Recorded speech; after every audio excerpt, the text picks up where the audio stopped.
You know, there's an issue that we're facing right now in society. It's a social phenomenon. Never before in history have we gained such momentum of social services and volunteer work that people are reporting that they're just totally enslaved to other people.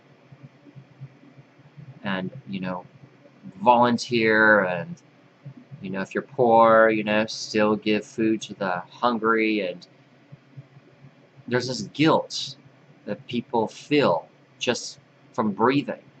And then they blame it on the government. And then they look at all the political corruption, and then they look at the clergy abuse, and they just throw in the towel into just one large social suicide. And they just justify their drugs because it's all going to crap. And they don't even feel like they should even vote because their vote is not even worth anything. And so, you know, independently, in their culture of narcissism, just an awesome book. Go get it and read it. Widely across the globe, really. But we're talking Western culture at this point. Folks turn over this rug, and they renew their minds, and they want to succeed at refocusing and renewing, but yet there's no moral compass. Why should there be in their minds?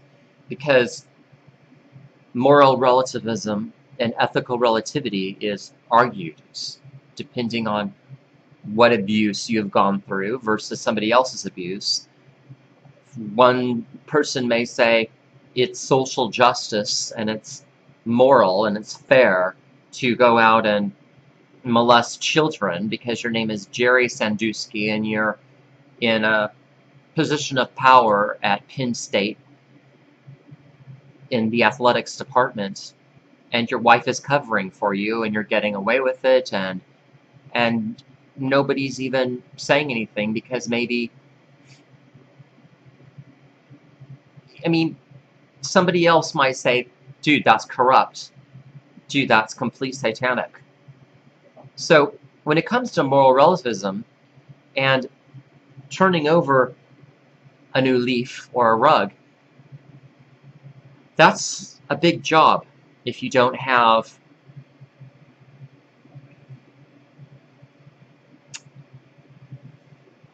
a sense of ethicism. And in the gay culture, we want to maintain dignity as we are gaining wonderful recognition for policy implementation, etc. You know, when we turn over this rug, and we've cleaned the surface underneath the rug, and so, you know, we keep the surface of the rug very vacuumed. But this phenomenon is that we are enslaved still to what's going underneath, the darkness of the darkness of the darkness. Even though it's clean underneath the rug, there is this film, this residue, that every few months collects and gathers just a millimeter into the below area of the rug, and we can just vacuum it, you know, with a little suction. We don't have to like completely take open the rug and look for trouble. See, we're like that. We put down a rug and we like looking underneath to look for a bug or a dead insect. We like trouble. You know, like if you're drunk, you still like the drunk. I mean, these are ways that we're moral, but then we like to break the rules. These are problems. We have to not piss it all away. We have to make sound commitments, not set ourselves up to become losers in a white trash society where we still believe the lie that we want to pursue what we've turned over. We want to rewind it. We want to live in fear and distrust, insanity.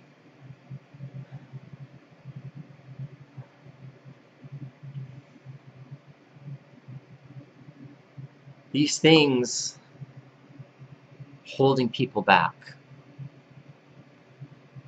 And I know Bill Gates, philanthropist and business guru and mandate of Microsoft, said, quote, "Often you have to rely on your intuition, but our intuition at times wants trouble. That gut reaction is things are good, there's infinite possibilities, there's much grace and forgiveness in the universe. With my higher power, why not break a couple of rules?" Result to your dirty minds and your demented and your deranged and perverted intuition, because you really are alpha male and testosterone poisoning and the bad boys club, and you like triggering this guilt and this shame and this remorse and this lack of self-control, and then you like to sulk and lose respect in your community and then get people to provide attention for you because you're negative and you're toxic. You relinquish the control, but then you take it back. You give it up, you turn over the rug, but you still pursue intuitively what you really want, because the human nature wants the rough trade. Most of my counseling alternative services to gay men,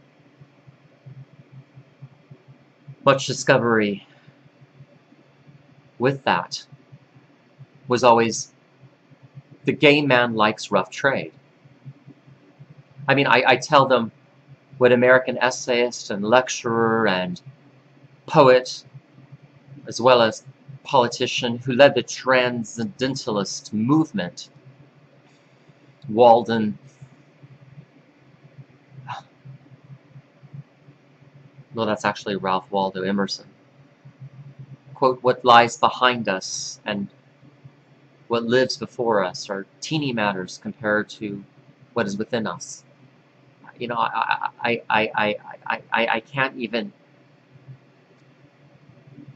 initiate sometimes positive credo or mantras because it becomes distorted because of moral relativism and ethical relativity. And no matter what I say about looking within, being large matters, mankind still likes to look for trouble, intuitively.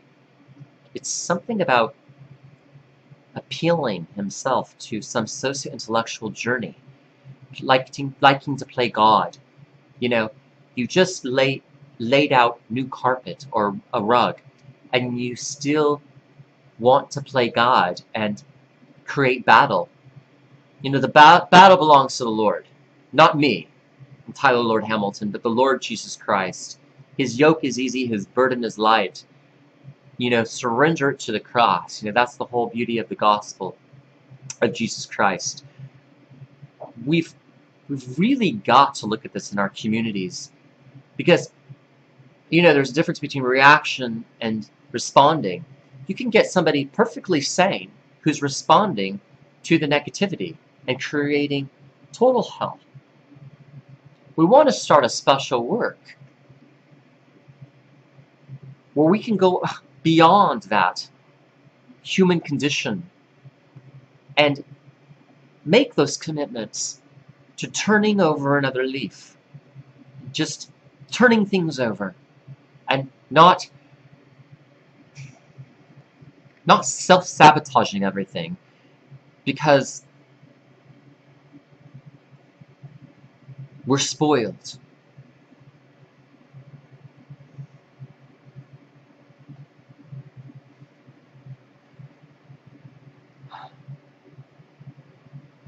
Chinese teacher and politician, philosopher Confucius said, quote, "Our greatest glory is not in never failing, but in rising every time, at every moment." Being resilient, basically. When things are good, remember why they're good. And don't rewind the turning over process that you've worked very hard to do.